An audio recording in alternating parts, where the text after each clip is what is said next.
اب آخری ہے اس میں اخلاص، اور اخلاص کی ضد کیا ہے؟ ریاکاری۔ کوئی عبادت اگر دکھاوے کے لیے کی جائے وہ شرک، یہ شرک خفی کہلاتا ہے۔ مال کی محبت کا شرک بھی شرک خفی ہے، نفس کی اطاعت کا شرک بھی شرک خفی ہے، اور یہ سب سے خفی شرک ہے۔ حضور نے فرمایا صلی اللہ علیہ وسلم، من صلی یرائی فقد اشرکا ومن صام یرائی فقد اشرکا ومن تصدق یرائی فقد اشرکا۔ جس نے دکھانے کے لیے نماز پڑھی اس نے شرک کر لیا، جس نے دکھاوے کے لیے روزہ رکھا اس نے شرک کر لیا، جس نے دکھاوے کے لیے خیرات کی، صدقات دیے، وہ شرک کر چکا۔ قد اشرکا، قد اشرکا، یہ عربی کے مزاج سے واقفیت ہو، فعل ماضی پر قد جو ہے تو وہ پرفیکٹ ٹینس بن جاتا ہے، کر چکا، وہ شرک میں ملوث ہو چکا۔ من صلی یرائی فقد اشرکا ومن صام یرائی فقد اشرکا ومن تصدق یرائی فقد اشرکا۔ اور تجزیہ کر کے یہاں تک بتایا کہ اگر کوئی شخص نماز پڑھ رہا ہو اور جب وہ یہ دیکھے کہ کوئی اسے دیکھ رہا ہے تو اپنے سجدے کو طویل کر دے تو یہ شرک ہے۔ فرض کیجئے 5 سیکنڈ کا سجدہ وہ کر رہا تھا، اب اس نے 7 سیکنڈ کا کیا ہے، یہ 2 سیکنڈ کس کے لیے ہے؟ اس ایک سجدے کے 2 مسجود ہو گئے، وہ 5 سیکنڈ کا سجدہ تو اللہ کے لیے، 2 اس کے لیے شرک ہو گئے۔ ایک اور بات فرمائی صلی اللہ علیہ وسلم، شرک خفی کو پہچاننا اور دیکھنا اتنا ہی مشکل ہے جتنا کہ کسی سیاہ شب میں، تاریک رات میں کسی سیاہ پتھر پر چلنے والی سیاہ چیونٹی کو دیکھنا مشکل ہے۔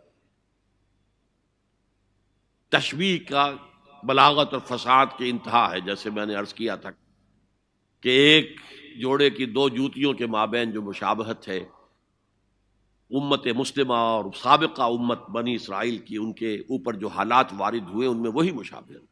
تاریک شب ہے، سیاہ پتھر ہے، اس پر سیاہ چیونٹی رینگ رہی ہے، جتنا اس کو دیکھنا مشکل ہے اتنا ہی شرک خفی کو پہچاننا مشکل۔ کدھر کدھر سے آپ پر حملہ آور ہو جائے گا، کدھر کدھر سے آ کر آپ کی عبادت میں، آپ کی توحید میں نقب لگائے گا، اس کا آپ کو اندازہ ہو نہیں سکتا۔ بڑا مشکل ہے، بہت زیادہ چوکس رہنے کی ضرورت ہے۔ اور اس کا علاج بتایا گیا ہے خاص طور پر عبادات کے ضمن میں، کہ کچھ نہ کچھ عبادت نفل بھی کی جائے، اور نفل عبادت اس طور سے کی جائے کہ کسی کو پتہ نہ چلے۔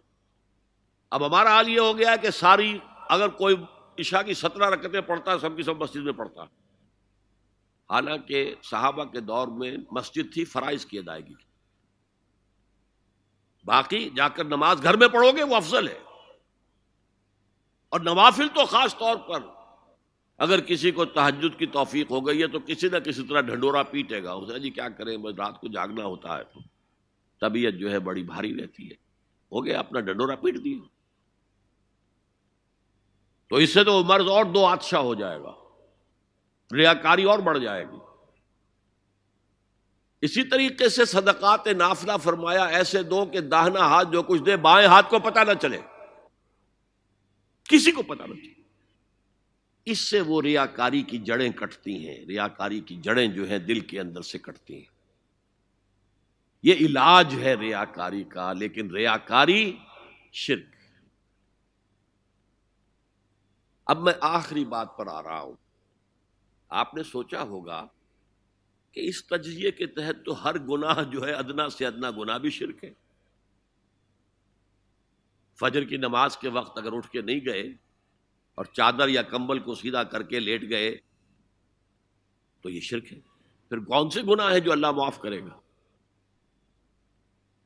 یہ جو میں نے آیت آپ کو 2 دفعہ جو آئی ہے سورہ نساء میں سنائی، ان اللہ لا یغفر ان یشرک بہ ویغفر ما دون ذلک لمن یشاء، اللہ تعالیٰ اس کو تو ہرگز نہیں بخشے گا کہ اس کے ساتھ شرک کیا جائے، البتہ اس سے کم تر جس کو چاہے گا بخش دے۔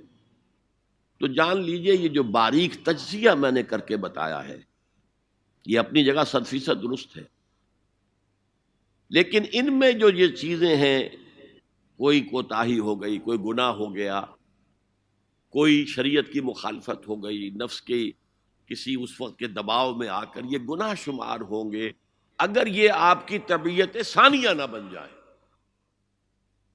اگر یہ آپ کی سیکنڈ نیچر بن گئے تو ایک گناہ بھی ساری تباہی لانے کے لیے کافی ہے۔ اگر آپ نے ڈیرے ڈال دیے، غلطی ہو گئی، معافی مانگو، توبہ کرو، استغفار کرو، اللہ صاف کر دے گا۔ نہیں کرو گے تو پھر ایک گناہ پر بھی دوام اگر ہو گیا اور اس گناہ نے ایک نے بھی تمہارا احاطہ کر لیا تو وہ جہنم میں خلود کی وعید قرآن میں آئی ہے۔ بلا من کسب سیئۃ واحاطت بہ خطیئتہ فاولئک اصحاب النار هم فیہا خالدون۔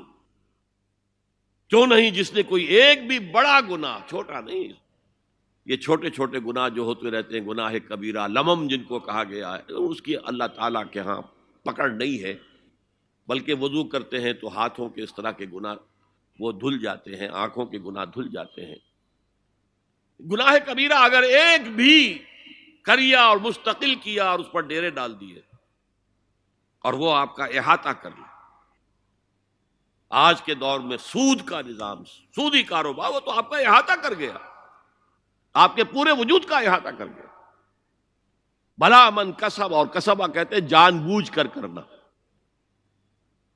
ایک ہے خطا سے ہو گیا، غلطی سے ہو گیا، وقتی طور پر کوئی تحریک ایسی ہو گئی، غلط ماحول میں بیٹھے ہوئے تھے، اس کے زیر اثر کوئی آپ سے بھی غلط حرکت سرزد ہو گئی، کبھی نفس کا جوش کچھ ایسا ہوا کہ آپ مغلوب ہو گئے، ٹھیک ہے، ایسنشلی وہ شرک ہے، لیکن یہ شرک گناہ کے درجے میں شمار ہوگا اگر آپ توبہ کر لیتے ہیں، رجوع کرتے ہیں، استغفار کرتے ہیں، اللہ بخشنے والا۔ لیکن اگر ایک گناہ کبیرہ بھی جان بوجھ کر اختیار کر لیا اور اسے مستقل اپنی زندگی کے اندر شامل کر لیا، بلا من کسب سیئۃ واحاطت بہ خطیئتہ فاولئک اصحاب النار هم فیہا خالدون،